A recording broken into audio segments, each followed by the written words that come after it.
tên là Nguyễn Hồ Phương Anh. Hôm nay mình sẽ chỉ cho các bạn cách gấp một bông hoa tuyết. Thì những nguyên liệu các bạn cần là một tờ giấy, một cây thước, một cây kéo và một cây bút chì.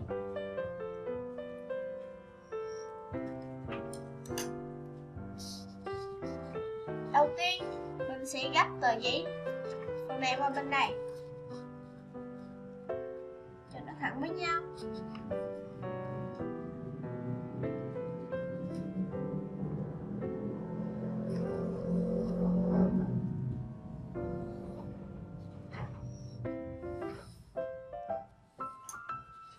Ta dùng cây kéo cắt ra để chúng ta có một cái hình vuông.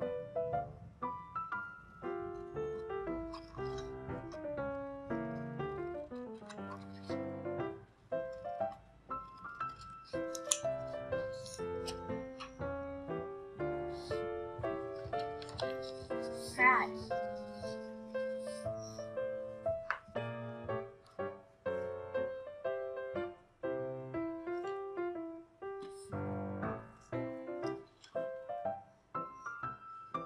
Bây giờ mình sẽ dùng thước và canh từ đầu này là 0 và canh cho đủ 8 cm.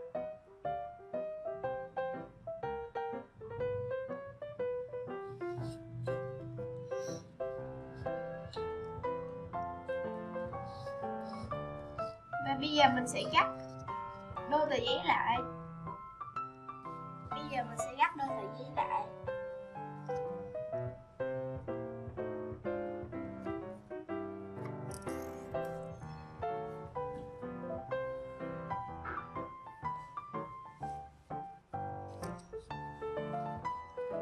Mở ra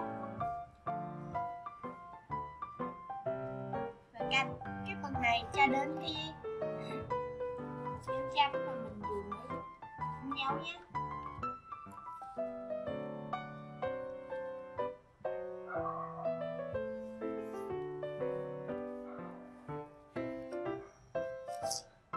Là qua đằng sau mình cũng sẽ gấp nó vào cho nó thẳng với tờ giấy ở phần dưới.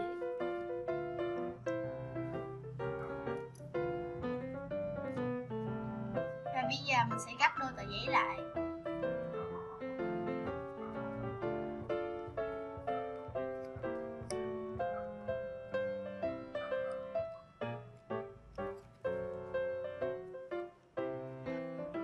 Bây giờ mình sẽ dùng một cây bút chì và mình sẽ vẽ nhé.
Đây, bây giờ mình sẽ cắt những cái phần này nhé.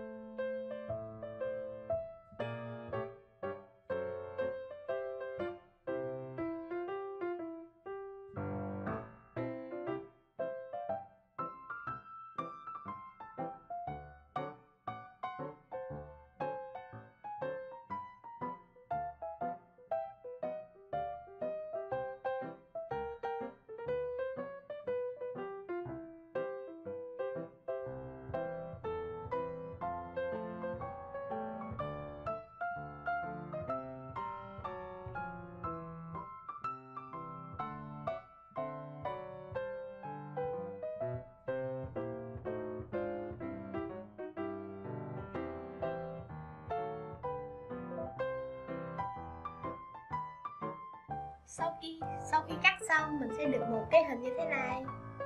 Bây giờ mình sẽ mở nó ra nha.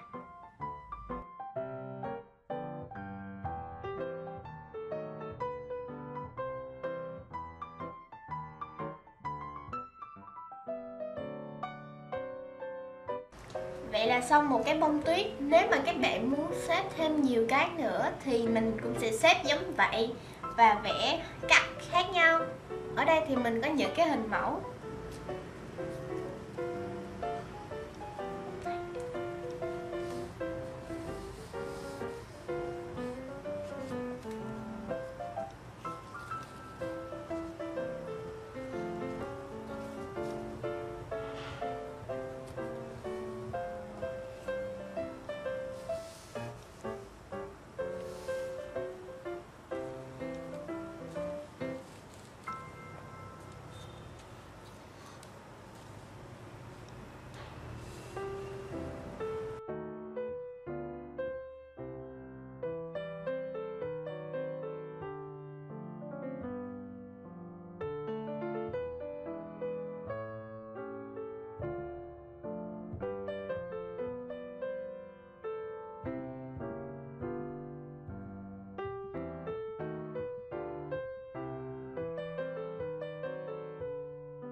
Chúc các bạn xếp được những cái bông hoa giấy như thế này nha.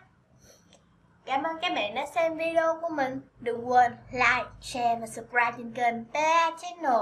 Xin chào và hẹn gặp lại các bạn ở những video sau.